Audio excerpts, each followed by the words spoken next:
Bonjour à tous, aujourd'hui on se retrouve pour un podcast tricot traditionnel. J'ai quelques projets en cours, ainsi que quelques envies ou quelques découvertes. Donc je vous propose que pour une fois, on commence tout de suite. Pour ceux qui seraient arrivés incessamment sous peu, je vais quand même peut-être me représenter. Je m'appelle Maëlys, j'ai dans la trentaine et je tricote et je couds depuis 2019. J'ai pas forcément commencé, je crois que j'ai commencé à 6 mois d'écart. Janvier 2019, ça devait être le tricot, et juillet 2019, la couture. Et donc sur cette chaîne, vous trouverez essentiellement des vidéos tricot, que ce soit sous la forme de podcast, de vlog, et vous trouverez également des vidéos couture, même si depuis quelques temps, elles se font un petit peu plus rares pour différentes raisons.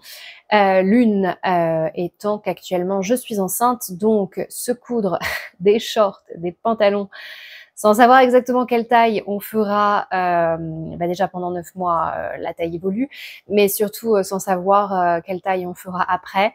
C'est sûr que ça, plus la fatigue, plus voilà, tout ce qu'il y a autour, c'est sûr que les vêtements, enfin la question des vêtements ne se pose pas de la même manière. Alors, pour les encours, en fait, je n'ai qu'un encours.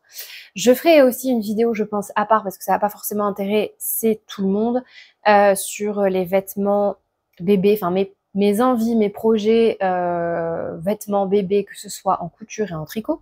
Et j'avais quand même envie de vous présenter mon premier, non pas mon premier encours, mon premier projet terminé, parce que le processus, je trouve, est intéressant à partager, même si vous n'êtes pas forcément vêtements bébé. D'après ce que j'ai compris, quand on accouche, on nous demande donc d'avoir une tenue de naissance, et peu importe la date à laquelle on accouche, c'est toujours précisé qu'il faudrait un bonnet, des petits chaussons et une brassière en laine. Et je vous avoue que j'ai découvert le business des vêtements bébés, et quand je vois le prix, j'ai bien compris que c'était des marques qui se faisaient, à mon avis, une marge de malade.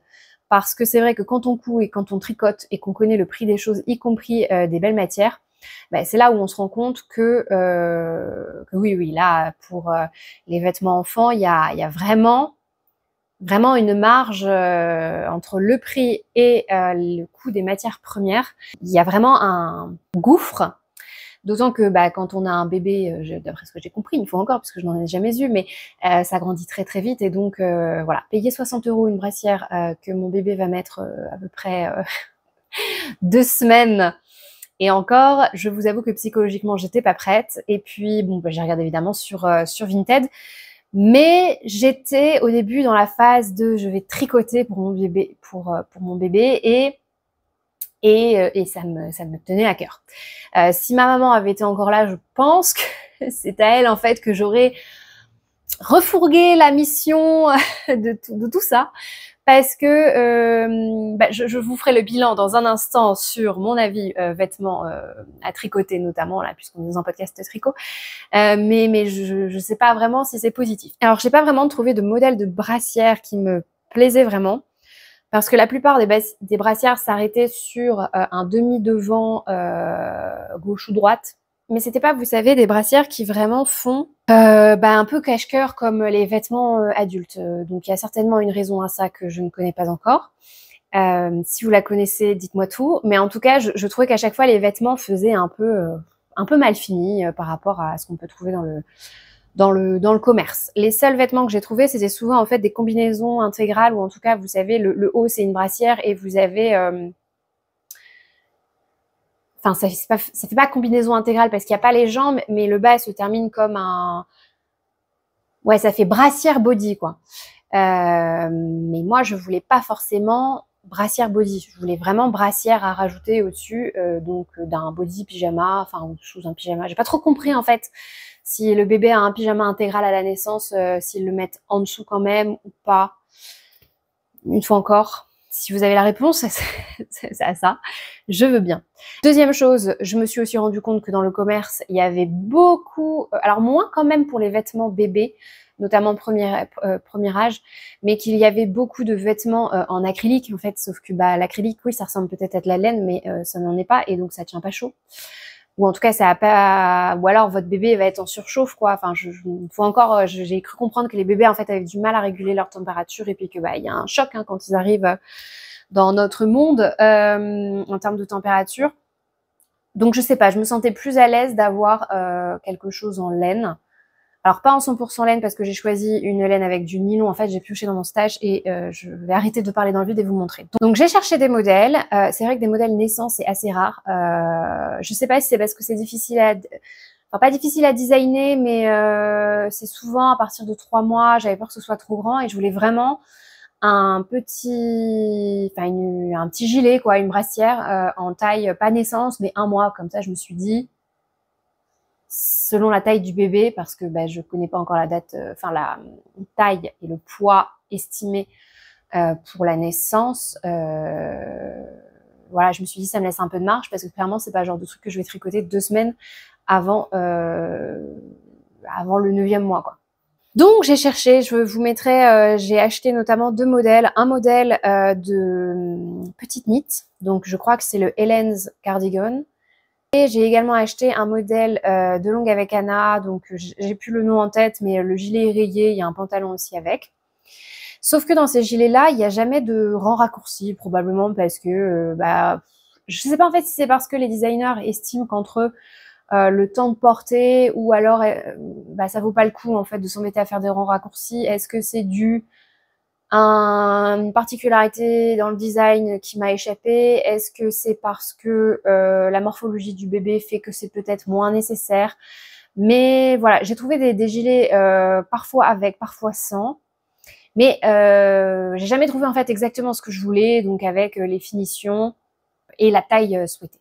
Donc, en janvier, enfin à la fin des vacances de Noël, alors que j'étais au bout de ma vie, après les fêtes, voilà, trop de monde, trop d'interactions, trop de tout. Et puis du coup, je suis tombée malade. Enfin, et bah parmi tout ça, je me suis dit, et si j'en profitais pour essayer de designer un gilet avec des rangs raccourcis et un raglan.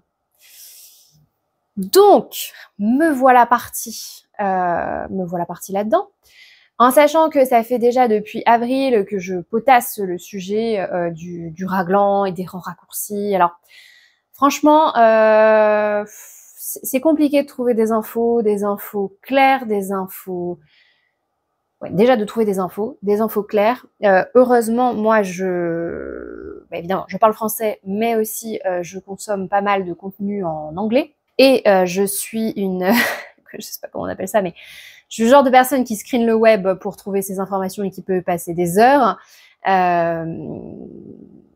Et donc, bon, j'ai fini par avoir à peu près une idée. Je me suis dit, en fait, il vaut mieux tester sur un modèle réduit que sur un gilet complet. Alors, comme processus, c'était hyper intéressant parce que du coup, je me suis essayée au calcul. Je me suis bien rendu compte, en fait, les problématiques, en tout cas dans le cadre d'un gilet en raglan avec des rangs raccourcis, bah, à quelles problématiques on était confrontés. Et encore, moi, j'ai fait qu'une taille, j'ai fait la taille 1 mois. Alors, par contre, je ne savais pas que, enfin, je n'aurais jamais pensé que le problème principal serait de trouver une grille de taille cohérente. C'est-à-dire que ce soit en français, en anglais, j'ai cherché donc des tableaux de taille qui indiquaient, bah, par exemple, le tour de buste, qui indiquaient le tour de cou, les bras, enfin la longueur armpit, c'est enfin en dessous de l'emmanchure jusqu'au poignet, tour de poignet, etc. Alors soit j'avais des demi-infos, donc par exemple on vous dit juste la stature estimée pour tel âge et le tour de buste. Je n'ai trouvé aucun tableau cohérent d'une taille à l'autre. Donc parfois le 3 mois ça correspond à 1 mois dans une autre taille, enfin. Donc à la fin j'ai un peu bidouillé un tableau des tailles pour 1 mois, 3 mois, 6, je crois que j'ai dû faire 6, 9, je crois que j'ai rajouté 12. Et je me suis arrêtée là.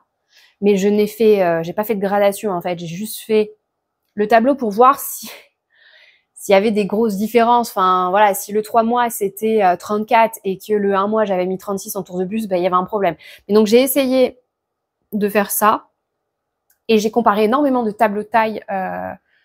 Mais franchement, j'en ai trouvé aucun qui soit particulièrement cohérent. Je sais que Massimil a sorti des patrons pour bébé parce qu'elle-même elle est enceinte. Alors moi je lance toujours des bouteilles à la mer en fait, vu que j'avais tellement passé de temps sur ce processus-là et que mon gilet était déjà fini.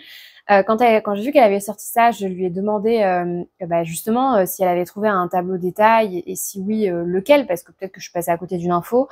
Moi, je m'étais basée notamment sur le site de référence qui est, j'ai oublié, Craft Council. Enfin, il y a un site anglais où vous avez à la fois les inches et les centimètres. Mais il manque des tailles et puis enfin ouais, bon, c'était le bordel, voilà, je vais pas tourner autour du pot, c'était le bordel. Et puis finalement j'ai pas eu de retour de, je crois que c'est Camille. Voilà, après je sais que quand on a soi-même galéré, je dis pas que c'est son cas du tout, on est parfois réticent à partager des infos. Mais voilà, toujours est-il que ça c'était une grosse problématique parce que autant j'avais compris comment calculer et comment faire les choses, autant quand on n'a pas les infos de base, c'est compliqué en fait de designer quoi que ce soit pour ajouter les valeurs d'aisance, enfin voilà. Donc j'ai même comparé du coup les deux patrons que j'avais. Alors moi j'avais pas du tout le même échantillon parce que du coup j'ai choisi la laine Arwetta. Alors là c'est la fin de donc cette laine-ci qui est la Arwetta de Filcolana. Donc ça, c'est le coloris, je sais plus exactement, c'est pas camel, c'est caramel. C'est vraiment une couleur, en plus, je pense, qui m'irait très bien et qui ressemble beaucoup au coloris café de chez Cézanne, je pense, en un petit peu plus clair. Donc tout ça, j'ai commencé, j'ai fait mes calculs. Entre-temps, j'avais oublié de mettre une manche. Donc, mon compte de maille n'était pas bon, donc j'ai recommencé et j'ai fini du coup par faire ce petit gilet en taille 1 mois avec des rangs raccourcis. J'ai essayé de le faire de la manière la plus cohérente. Je ne sais pas effectivement si ça a apporté si ça a apporté grand chose sur ce gilet 1 mois. Mais écoutez, je vais vous montrer le résultat.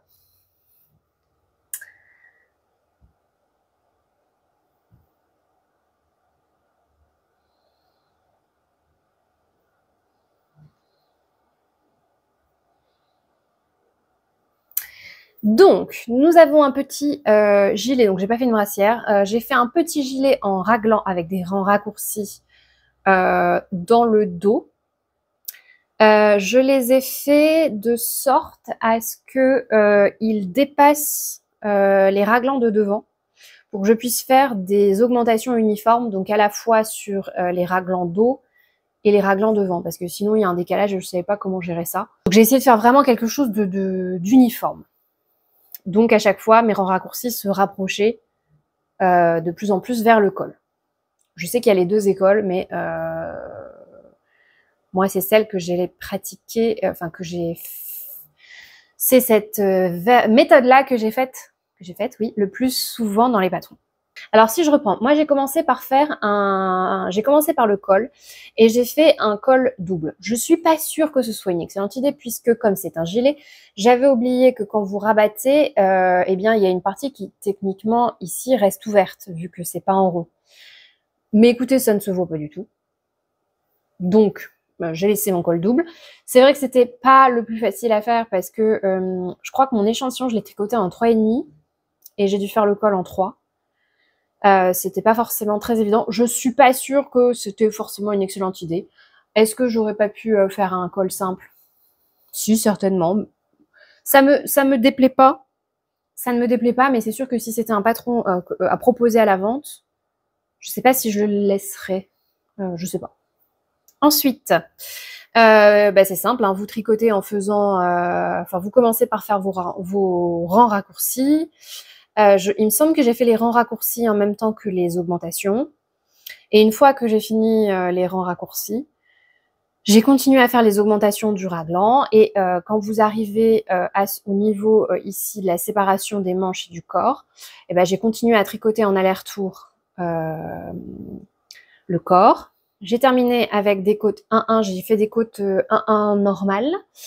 Et puis après j'ai repris en magic loop parce que là en mini circulaire c'est juste pas possible, les manches en faisant des diminutions régulières jusqu'à arriver au tour de poignet souhaité avec toujours un petit peu d'aisance et j'ai fait des petites côtes 1-1 pour les poignets. Pour la bande de boutonnage, j'ai fait comme petite knit dans son patron. C'est-à-dire qu'en fait, c'est pas une bande en jersey double, c'est une bande en côte.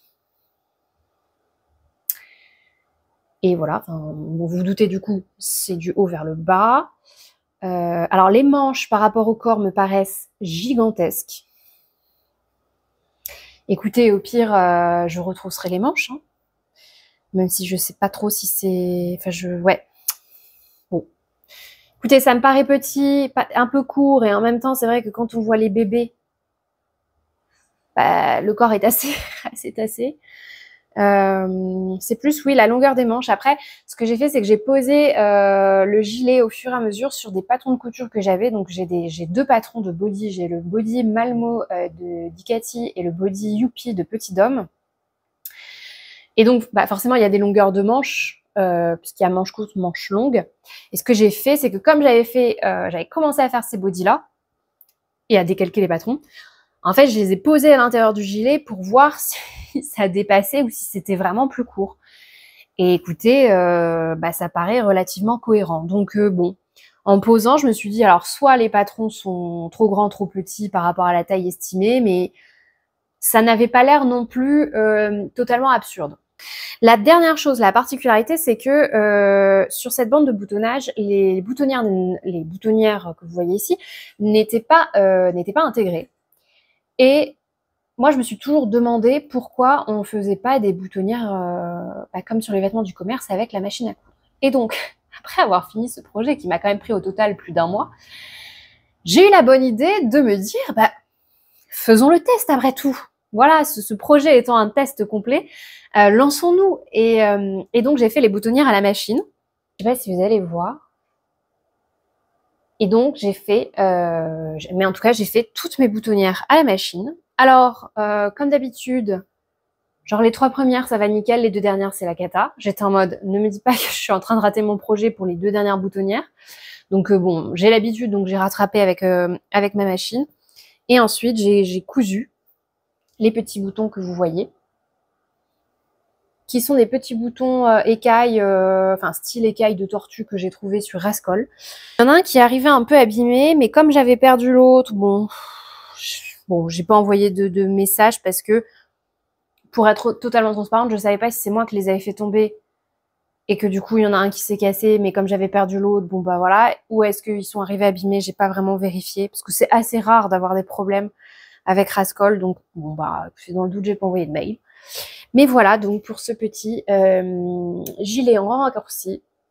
Je vous avoue que j'aurais bien aimé aussi apprendre à faire cette fameuse patte de boutonnage en jersey double, mais souvent j'ai l'impression qu'elle est tricotée avec une demi-taille, ou genre 0,25 en dessous, mais je sais pas trop comment calculer le ratio, donc à la fin je voulais quand même avoir un gilet, un truc de fait, donc j'ai pas, voilà, je me suis dit pour une prochaine fois, je pourrais y réfléchir. Maintenant, en termes de processus, alors je me demande si j'aurais pas dû le tricoter en 3, parce que c'est vrai que mon échantillon, il est bien, mais je pense que je l'aurais préféré un tout petit peu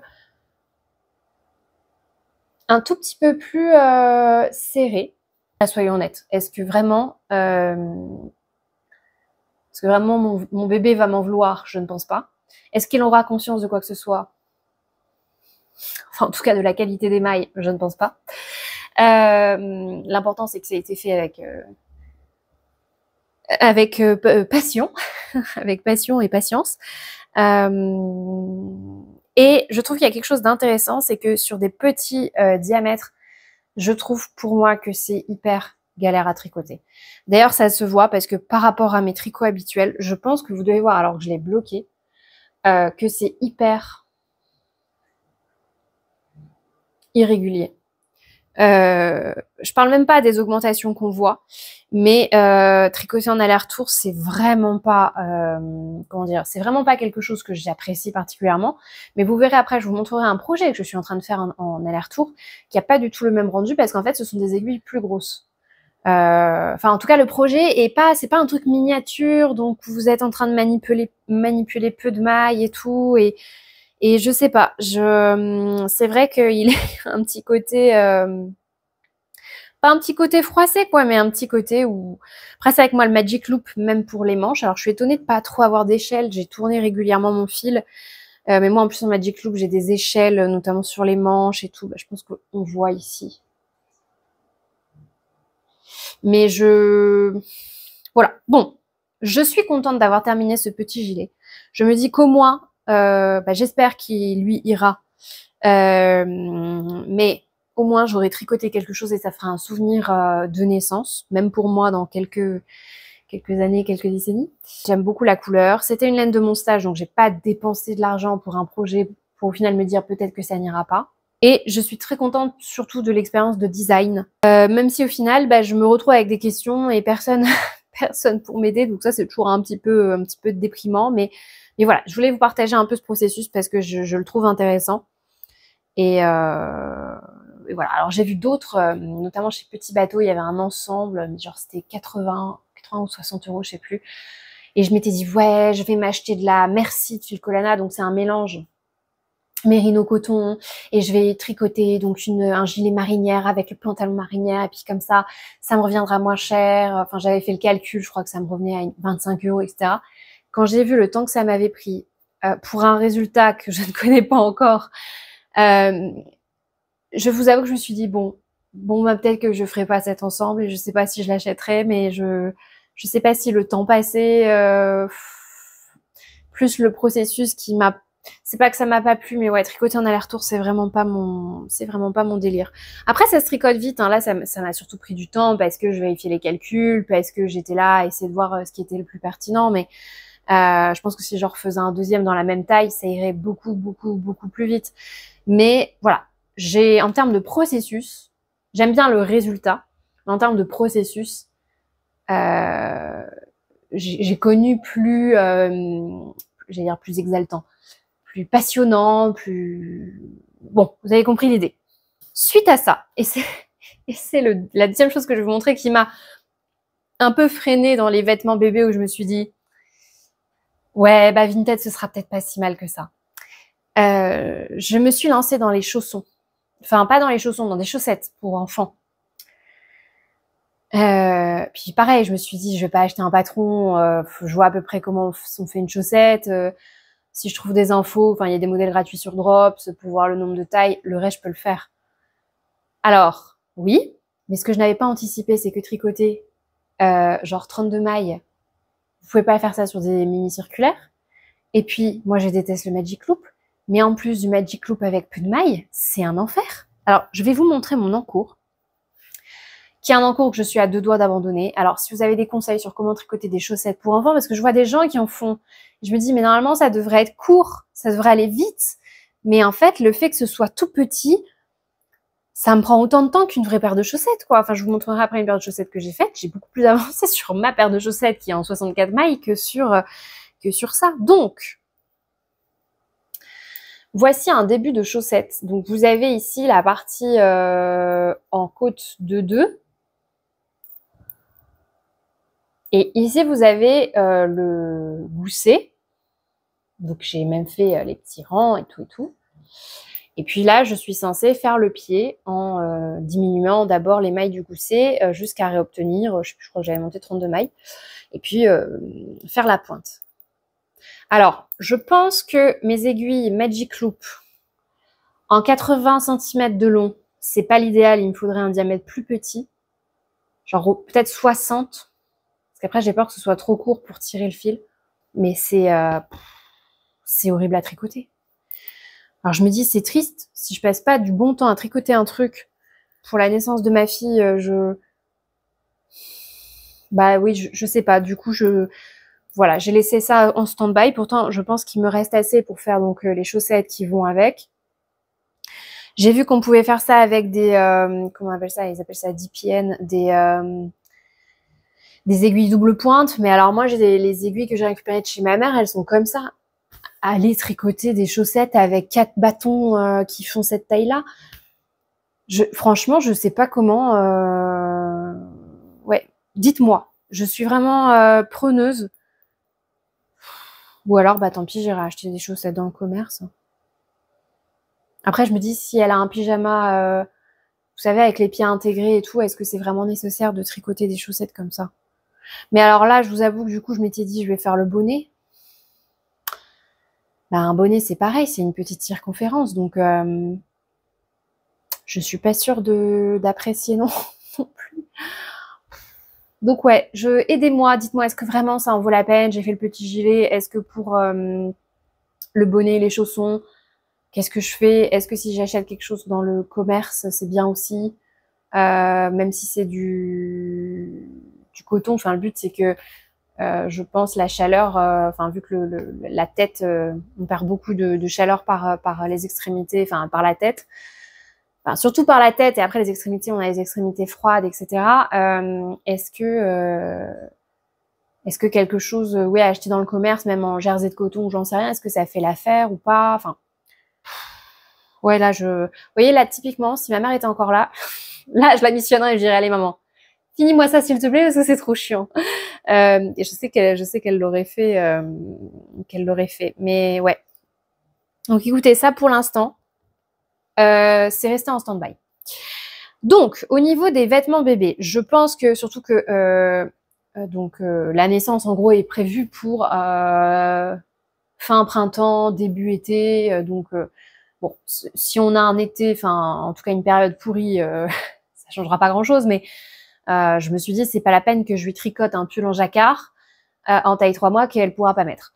Donc je pense que à chaque fois, moi, si je veux tricoter pour la période hivernale, il faut que je tricote plutôt des tailles genre 6-9 mois ou quelque chose comme ça. Peut-être 12 mois, je sais pas, ça dépend de à quel point elle va être volumineuse, enfin grande et dodue. Je vous dis ça parce que moi, quand je suis née, j'étais un bébé gigantesque et je faisais 4,2 kg. Donc, j'étais vraiment énorme. Bon, j'ai quand même des projets donc qui me feront plaisir quand elle sera un petit peu plus grande. Mais c'est vrai que là, je me suis dit, le tricot, est-ce que vraiment c'est une bonne idée de me perdre dans ces projets-là? Parce que moi, ça me demande quand même du temps de tricoter. On n'a peut-être pas l'impression, j'avance sur différentes choses, mais vous voyez, ça, un petit gilet comme ça, je pense qu'il y a des gens qui feraient ça en 2 semaines. Alors ok, je l'ai designé, ça m'a pris beaucoup de temps, mais même si là, je devais me remettre à le tricoter en sachant que je travaille encore et tout, ouais, pas sûr de le terminer en 2 semaines, quoi. Et encore, enfin, ouais, en fait, je me rends pas trop compte. Donc, c'est pareil, il faut pas que je passe trop de temps à tricoter un truc qui, à la fin, n'a pas la bonne taille parce que elle aura déjà grandi ou parce que je me serais trompée dans la taille, j'en sais rien. Donc, j'essaye aussi de prendre ça en compte. Alors, j'ai été obligée de faire une pause baume à lèvres parce que on revient de Bordeaux et j'ai les lèvres complètement desséchées et craquelées. D'ailleurs, parce que je pense que parmi vous, il y en a qui habitent dans la région bordelaise.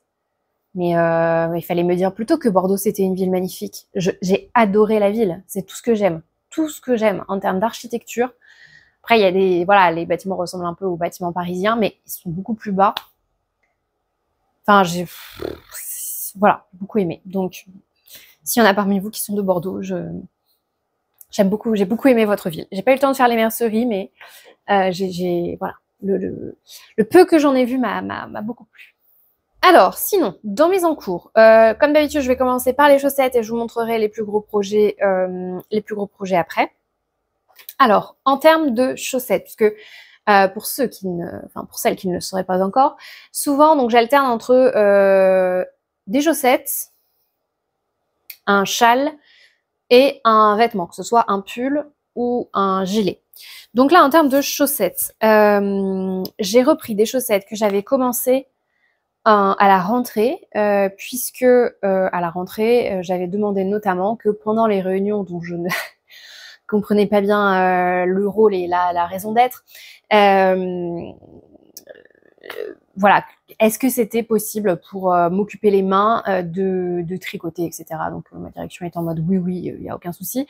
Finalement, il se trouve que j'ai jamais été confrontée à la situation et d'avoir vraiment ce besoin-là.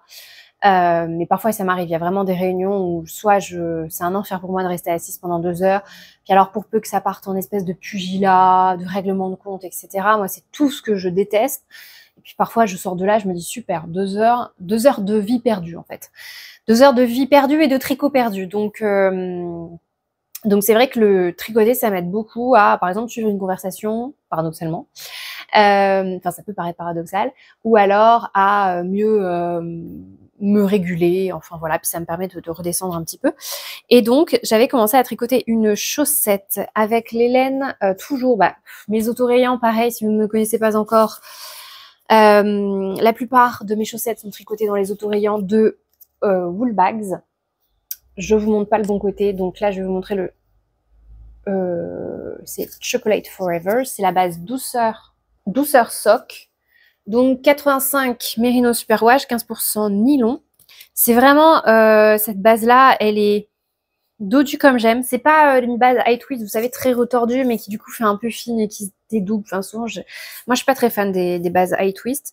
Donc à chaque fois, dans les kits de Laura, vous avez un autorayant ainsi qu'un mini de 20 grammes. C'est vrai que parfois je me dis mini de 20 grammes, c'est à la limite d'être un peu juste. Alors pour moi non, mais par exemple pour mon mec où je lui tricote des côtes parfois doubles ou un peu plus longues, c'est vrai que 25 grammes, je me dis parfois ce serait peut-être mieux.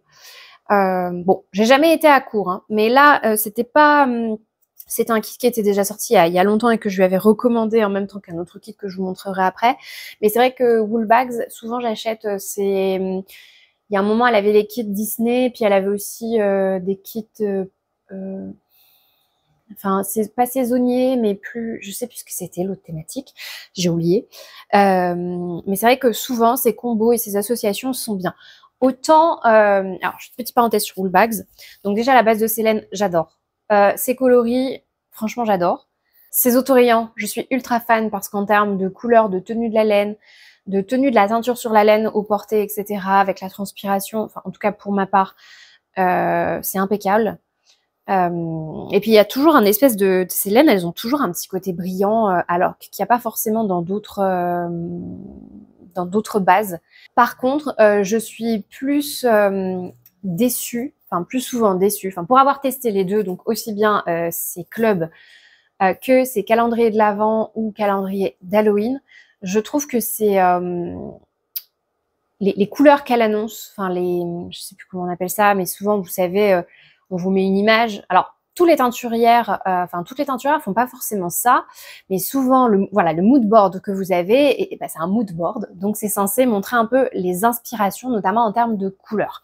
Alors toutes les teinturières font pas ça, donc parfois ça peut être un peu trompeur, un peu piégeux, mais je dirais que pour ce qui est de Woolbags, les mood boards peuvent être pour le coup assez trompeurs, que ce soit dans le titre ou dans les coloris. Donc moi par exemple j'ai acheté son calendrier 2024. Alors si je prends les coloris, et je vous en montrerai quelques-uns après, séparément je les aime beaucoup. Mais c'est vrai qu'à chaque fois je me dis c'est pas ce à quoi je me serais attendue en fait. Donc là par exemple la thématique c'était féerie, et aussi bien dans le mood board que dans la thématique, oui c'était plutôt un calendrier de Noël traditionnel. Voilà, c'est à savoir. Donc moi, je pense que je rachèterai pas forcément... ou alors, il faut acheter ces calendriers sans avoir de préconçu. Enfin, juste se dire, je veux de la laine de chez Woolbags avec ces teintures et pas avoir une idée préconçue des coloris ou de l'ambiance souhaitée. Et ça m'avait fait la même chose pour son calendrier Halloween. Où pareil, les couleurs qui étaient annoncées étaient un petit peu différentes. Ça m'est déjà arrivé sur les clubs, mais les clubs, au final, je suis toujours contente des associations de couleurs, donc ça me dérange moins. Après, là, actuellement, si vous allez sur son site, il y a une catégorie autorayant et vous allez retrouver ces coloris qui sont déjà sortis, aussi bien certains de chez Disney ou autres. Et vous pouvez aussi aller voir sur Ravelry.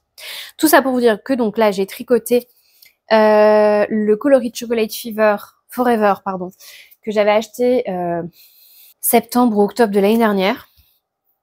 Et voici ma paire de chaussettes. Enfin, ma chaussette. Donc là, vous voyez, c'est pas du tout bloqué. Donc ça vous permet de voir que le truc, on dirait un chiffon. Et là, le mini, pour le coup, c'est une des couleurs qu'on retrouve dans l'autorayant. Donc j'ai fait cette fois-ci un ourlet rabattu. J'ai tricoté un nombre de mailles similaire à mes autres chaussettes. J'ai tricoté un talon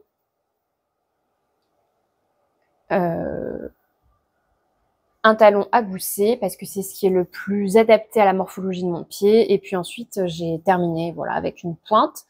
Alors, j'aurais voulu faire la pointe, tester la pointe qui est plus arrondie. Et régulièrement, en regardant les podcasts, il y en a qui redonnent la recette. Et, et là, évidemment, je voulais le faire. Je n'ai jamais retrouvé cette recette. Je sais que moi, là, ce que je fais, c'est qu'en fait, je fais des diminutions tous les 2 rangs jusqu'à avoir 12 mailles sur chaque aiguille. Et ensuite, je rabats. Mais je sais qu'il y a une version où, arrivé à un certain nombre de mailles, on diminue à chaque rang pour faire une pointe plus arrondie à la fin. Mais je ne sais plus quelle est cette pointe.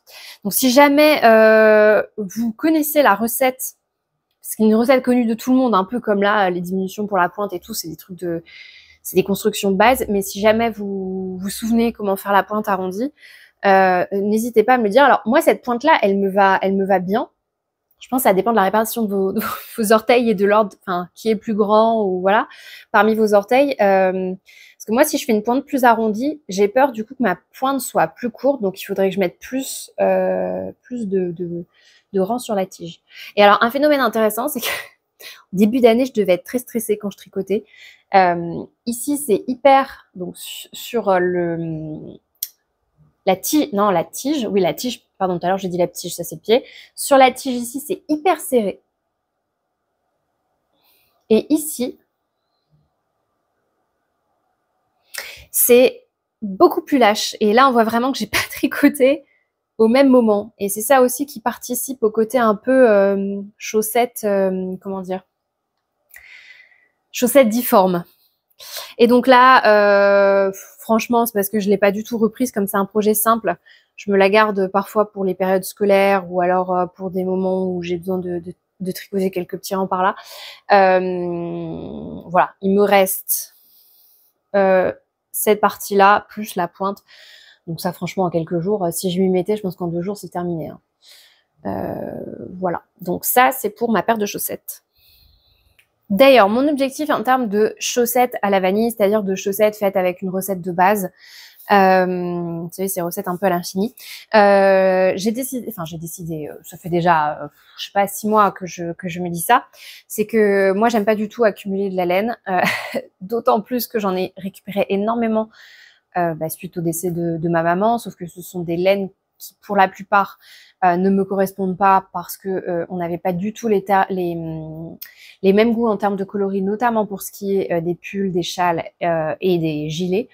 Par contre, j'avais récupéré il y a quelques laines à chaussettes, des choses comme ça, notamment des autorayants où là, que je récupérais. Mais en tout cas, j'ai vraiment envie déjà de vider moi ce que j'avais acheté donc l'année dernière, c'est-à-dire aussi bien chez Woolbacks. Donc j'avais acheté le kit le kit Chocolate Forever et aussi le kit au cœur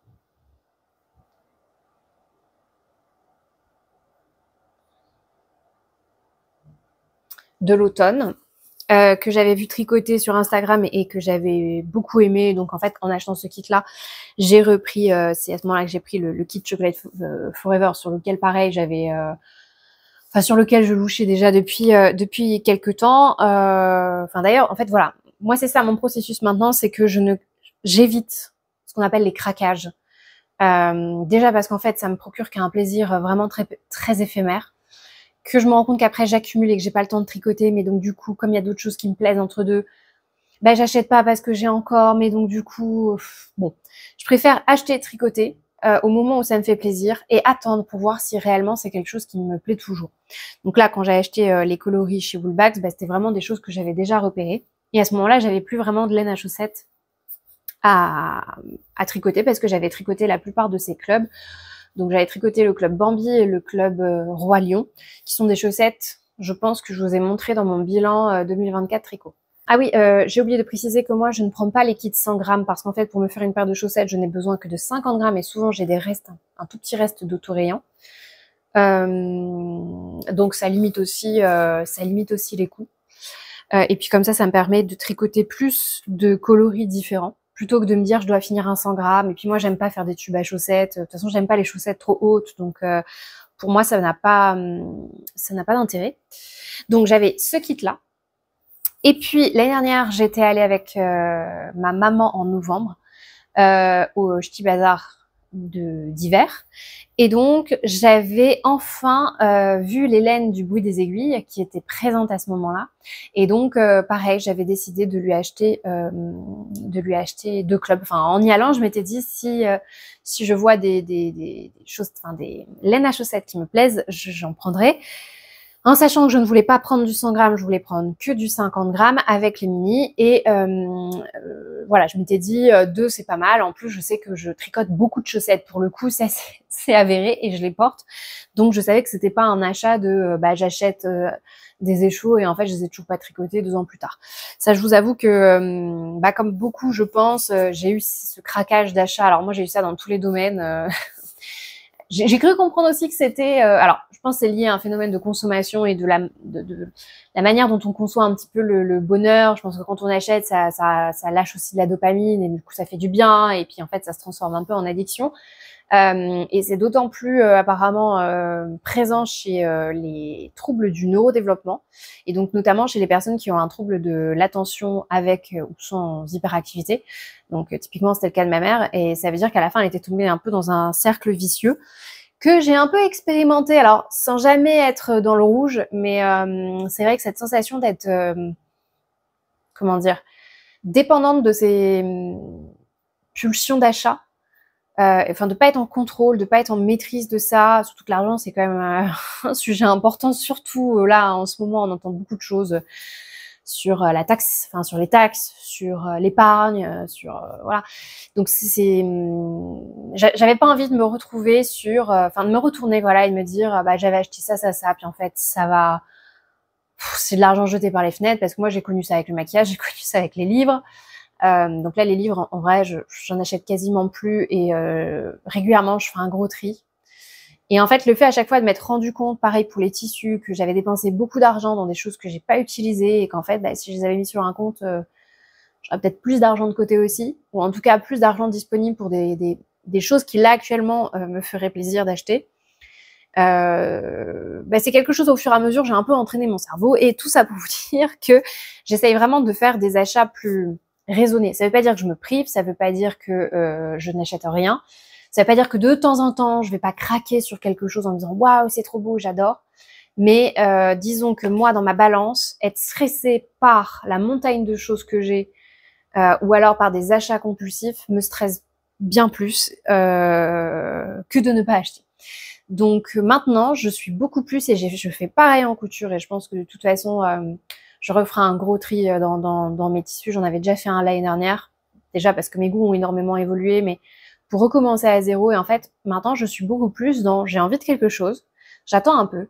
Si vraiment j'ai envie de me coudre cette blouse, cette chemise, je sais pas quoi, dans ce tissu, déjà, est-ce que c'est un effet de mode ou pas? Et puis, en fait, si j'ai vraiment envie de le faire, je l'achète et je le couds tout de suite. Et en fait, ça m'apporte tellement plus de satisfaction que je fais ça maintenant. Et souvent, il y a des délais. Par exemple, je vous dis ça, les derniers tissus que j'avais achetés pour vraiment des projets que j'avais envie de me faire, je me suis rendu compte que ma commande, après il s'est passé beaucoup de choses l'année dernière, mais que ma commande datait d'avril 2024 et que je viens seulement de coudre sur les 2 tissus que j'avais achetés, l'un des 2 tissus. Alors, je l'aimais toujours autant, c'était toujours un projet qui me donnait envie, mais même parfois quand on se dit non maintenant je vais le faire, on se rend compte que parfois il y a 3 mois qui passent, 4 mois qui passent, donc ça m'a pas mal fait réfléchir. Tout ça pour vous dire, voilà, là le débriefing c'était gratuit. Tout ça pour vous dire que j'avais donc au Ch'ti Bazar avec ma maman trouvé ces 2 autorayants. Alors celui-là, franchement ça a fait un peu fille-garçon. On aurait pu faire une baby shower avec des écheveaux de laine. Donc là, c'est le coloris Rory, où il y a du blanc, du coquillage, du rose et du violet. Et normalement, il y a le mini qui va avec. Et le mini, c'est mauve. Et au début, j'avais vu coquillage et crustacé, mais elle l'avait qu'en 100 grammes, donc j'ai pas pris. Et sinon, j'étais tombée sur celui-là, This Time Tomorrow. Je ne sais pas à quoi ça fait référence. Si c'est un film ou une série. Parce que je sais que Anna, elle est vraiment cinéphile. Que la plupart de ses clubs actuellement sont aussi basés sur enfin le monde cinématographique. Et donc là, on est plus sur bleu, ocre, beige, gris clair, blanc.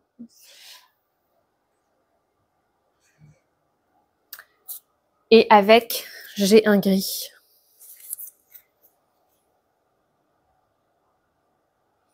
Donc voilà, j'ai décidé que je ne rachetais pas d'autorayant tant que je n'avais pas tricoté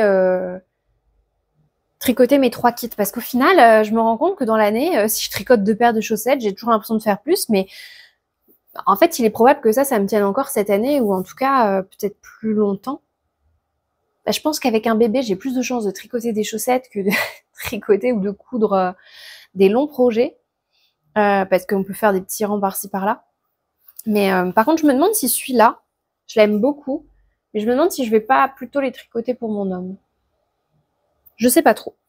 Je sais pas trop. Ce qui est bien avec les chaussettes, c'est que par contre, les coloris, c'est vraiment des coloris... genre moi, mettre du rose, des trucs comme ça, c'est pas du tout des couleurs que je porte. Mais alors, sur des chaussettes, je suis beaucoup plus... je crois que c'est Émilie de Ce n'est pas que du tricot qui disait qu'elle était assez... timide, réservée, que dans la vraie vie, elle n'était pas trop originale. Enfin, je reprends ces termes plus ou moins, et que en fait, son originalité s'exprimait un peu dans les couleurs ou les tricots qu'elle portait. Et moi, c'est vrai que finalement, dans mes goûts et ma manière d'être, je suis très classique. Enfin, ça correspond bien à mon côté carré, à mon côté les règles, voilà, tout ça. Et j'aurais jamais pensé que les chaussettes, vraiment, bah là, vous voyez, je porte des chaussettes que ma mère avait tricotées dans une laine de la bien-aimée, que j'ai récupérée et que j'adore. Bah parfois, je vais au collège avec ça au pied. Puis si ça dépasse et qu'on voit de mon pantalon... Alors, personne m'a jamais fait de remarque, mais c'est marrant, c'est vraiment un truc, je suis en mode... rien à faire. Pourtant, mes chaussettes à moi, c'est des chaussettes de base Puma Nike noires, basiques. Je ne porte que ça. Par contre, en chaussettes tricotées, c'est vrai que je suis beaucoup plus avec des coloris dans tous les sens. Et puis bon, c'est tellement agréable. Vu qu'on parle un petit peu des laines, j'ai aussi envie de vous parler. Donc, j'ai descendu 3 laines du calendrier de l'Avent de Woolbags qui, je trouve, allaient très bien ensemble. Ce sont ces 3 coloris-là qui sont assez saturés, on dit ça comme ça. Et en fait, j'ai fait une découverte récemment. Genre parfois, Instagram me propose des comptes ou alors je découvre chez les gens des créatrices ou des teinturières et j'ai l'impression que genre elles sont là depuis une éternité, mais qu'en fait, je suis jamais tombée dessus. Et donc récemment, il y avait Inès Green que moi dont j'avais déjà entendu parler par l'intermédiaire d'Anaïs de All Things Anaïs, je crois. Qui avait tricoté un coloris magnifique de février de chez Inès Green. Mais récemment, par l'intermédiaire de Lysandre, j'ai découvert Charlie Popette. Alors déjà, son univers, j'adore. Célène, alors c'est que des éditions limitées, j'ai l'impression pour le moment, mais on en parle de la beauté de ses collections. Elle a fait une collection gourmandise, une collection Frida Kahlo, une collection, alors je sais plus si c'était autour des 90s, mais elle a sorti un patron autour des Polly Pocket avec les couleurs associées. J'étais à fond. Et donc, j'ai découvert ces patrons de chaussettes aussi, et notamment le patron que j'essaierai de vous mettre de ces chaussettes Frida, qui sont absolument magnifiques. Alors, j'étais en mode, je vais acheter le kit. Après, je me suis dit, Mélisse, t'as tellement de laine, est-ce que tu pourrais pas trouver des couleurs similaires dans ton stock ou chez ta mère? Ou éventuellement, je me suis dit que ces 3 coloris-là, parce qu'en fait, il faut une couleur de fond et 3 mini. Et je pense que ça pourrait bien rendre. Ma seule question, c'est quel fond choisir? Est-ce que je prends du noir? Mais dans ce cas-là, on verra pas parce que j'ai l'impression que c'est un point texturé sur la chaussette. En fait, il y a une partie jacquard et une partie avec un point texturé, me semble-t-il. Donc, je sais pas. Si vous avez une idée d'un coloris qui pourrait bien aller avec ces 3-là, parce que moi, les associations de couleurs, c'est pas trop ma force. L'imagination, tout ça pur et dur, j'arrive à faire des associations, voilà. Mais c'est vrai que de but en blanc comme ça, j'ai un peu de mal. Donc, avant-dernier projet en cours, et après je vous montrerai le gros projet que j'ai commencé là la semaine dernière. Donc, c'est une paire de chaussettes que j'ai terminée pour Noël pour mon conjoint. Une fois encore, je n'ai fait qu'une paire. Et il s'agit des Pac-Man Socks. Et donc, voici la première. Il me restait des fils Arwetta parce que j'avais fait une paire pareil noire avec bah pareil les côtes, le talon et la pointe contrastante. Mais c'est vrai que c'est un modèle que j'avais depuis longtemps et en fait je me suis dit que c'était quelque chose qui lui plairait. Donc normalement il les a essayés, c'est bon. Moi j'ai tricoté. Est-ce que j'ai fait 2,25, 2,5, je sais plus. Je sais qu'il y a des augmentations dans le patron qui sont prévues pour la partie jacquard. Donc, c'est peut-être probable, lui souvent je tricote en 2,25. Donc il est fort probable que j'ai pas changé de taille d'aiguille. En tout cas, normalement, il les a essayées, elles lui vont. Donc il me reste la deuxième à faire. En sachant que le patron normalement part de la pointe vers les côtes. Moi, j'ai fait l'inverse. J'ai fait des côtes vers la pointe et du coup, j'ai lu la grille dans l'autre sens pour que le modèle soit à l'endroit.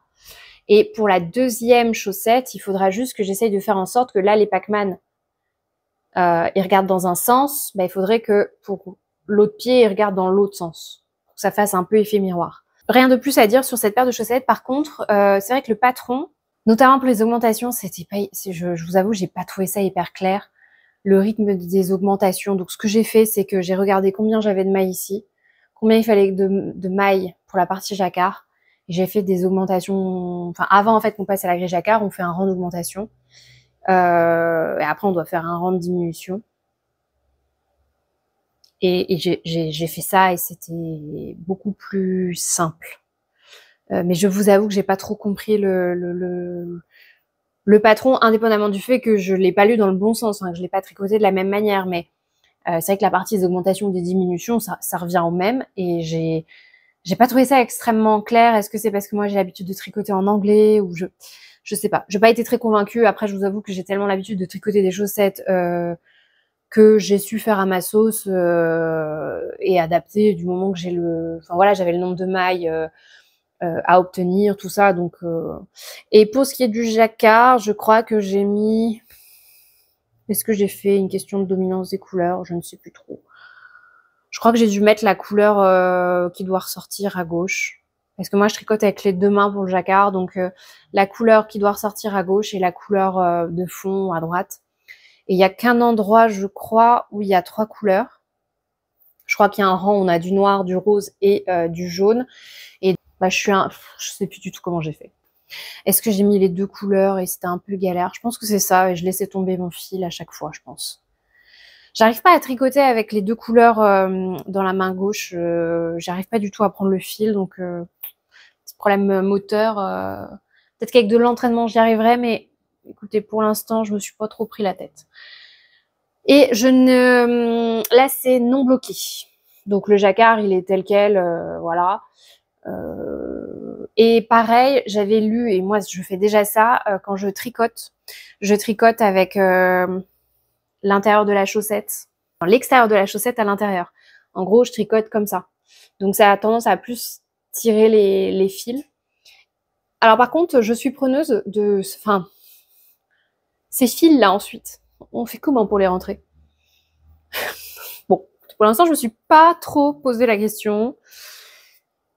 Mon amoureux ne me les réclamant pas plus que ça. Je vous avoue que j'ai fait passer d'autres projets avant, mais là, je vais m'y remettre.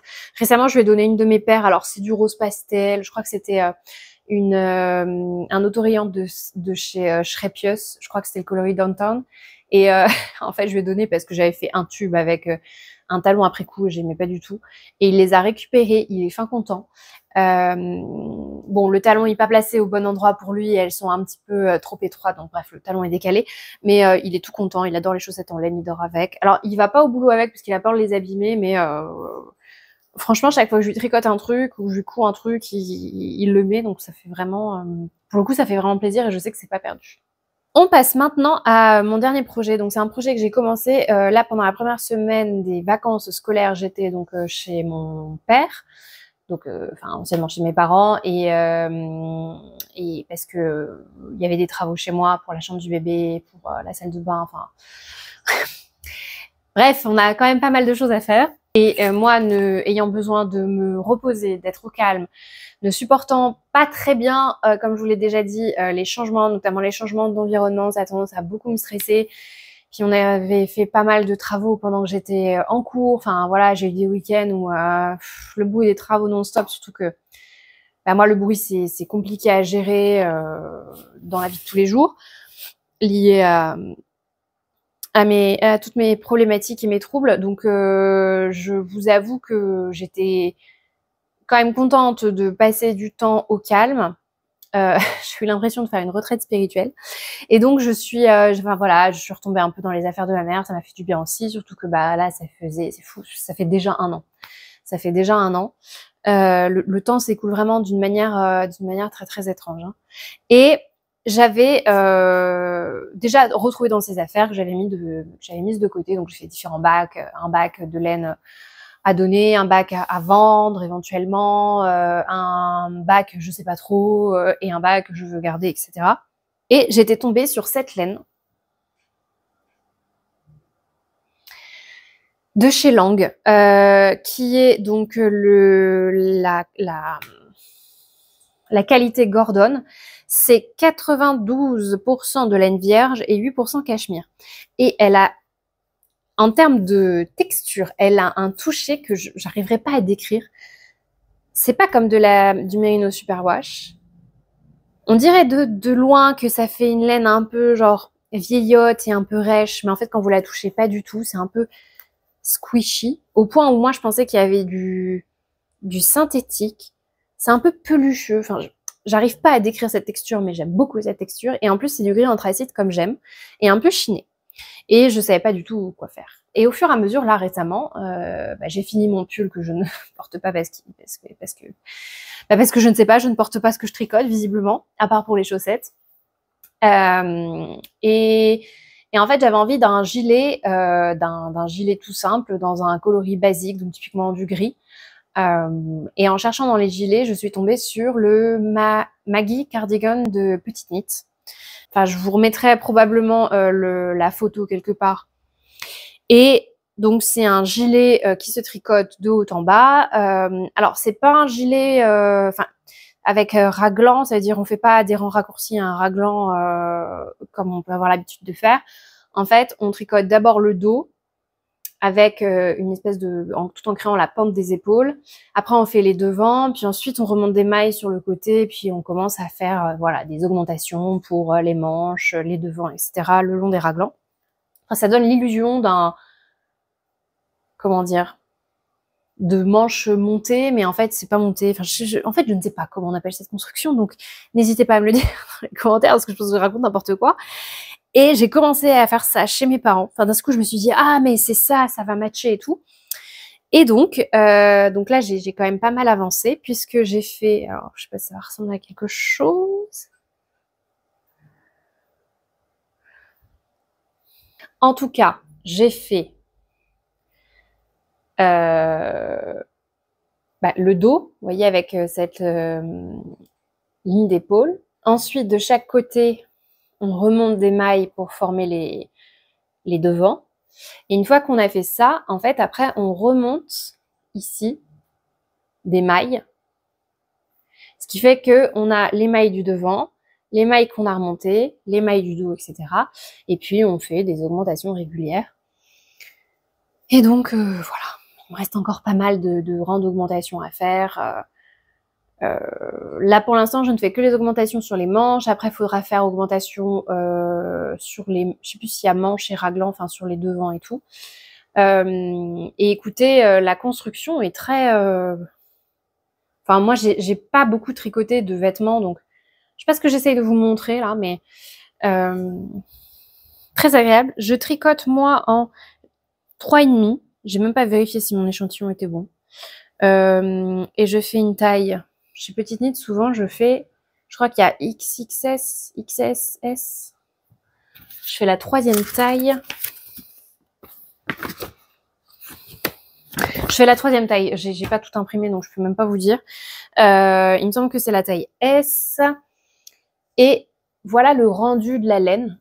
Je vais essayer de vous montrer sur le dos, peut-être. C'est assez particulier. C'est une laine quand même assez fragile, ça veut dire que là, si vous tirez, elle s'arrache. Alors, en tricotant, en forçant un peu, pas forcément, mais par contre, dès que vous devez couper un fil et que vous tirez dessus, ça casse très facilement, donc faut quand même faire attention. Et en fait, je sais pas si vous voyez, c'est une laine qui est un tout petit peu irrégulière, avec parfois des espèces, on dirait qu'il y a des petites, comment on appelle ça là? Vous savez, comme les trucs où il y a des confettis dans la laine. Et puis, il y a des moments où le fil, il est plus ou moins gros parce que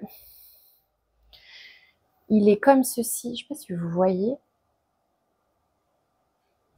On dirait qu'il est roudoudouté avec un fil qui passe et qui fait qu'il est torsadé.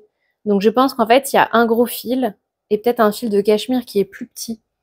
Et le tout a été twisté et ça fait ce rendu-là. Est-ce que là, actuellement, mon câble est trop petit? Mais normalement, à la fin, ça devrait faire ça. Ou un truc approchant. Des deux côtés. Voilà. Donc écoutez, pour l'instant, c'est plutôt ce projet-là qui m'occupe. Quand j'arrive à tricoter et que j'ai pas ma barre sous le ventre, là. Écoutez, on a fait le tour, c'est déjà pas mal. Pour l'instant, l'autre châle, je l'ai laissé un petit peu en stand-by. Il faut d'ailleurs que je bobine la deuxième laine. Enfin, mon deuxième écheveau. Et je m'étais fixée, donc c'est mon châle là, le Giwif, que je vous ai montré donc dans mon bilan tricot 2024. Je m'étais donné pour objectif d'être à la moitié. J'en suis presque à la moitié. Je me dis que bah pareil, je me laisse un an pour le tricoter l'autre moitié à peu près. Je l'aurais fait en 2 ans, je pense, c'est pas grave. Si je mets plus, c'est pas grave non plus. Paradoxalement, et les châles, c'est vraiment des choses aussi que j'ai pas mal portées. Ça fera l'objet d'une autre vidéo. J'espère que ça vous aura plu, ou qu'en tout cas, j'aurai accompagné peut-être une session de tricot.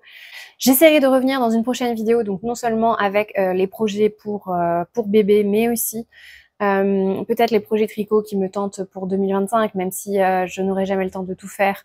Mais en tout cas, il y a quelques projets chaussettes, des hauts que j'ai vus, des pulls, des choses qui pourront aussi peut-être vous donner de l'inspiration. Et sur ce, je vous souhaite une excellente journée ou une excellente soirée et on se dit à très bientôt pour une prochaine vidéo.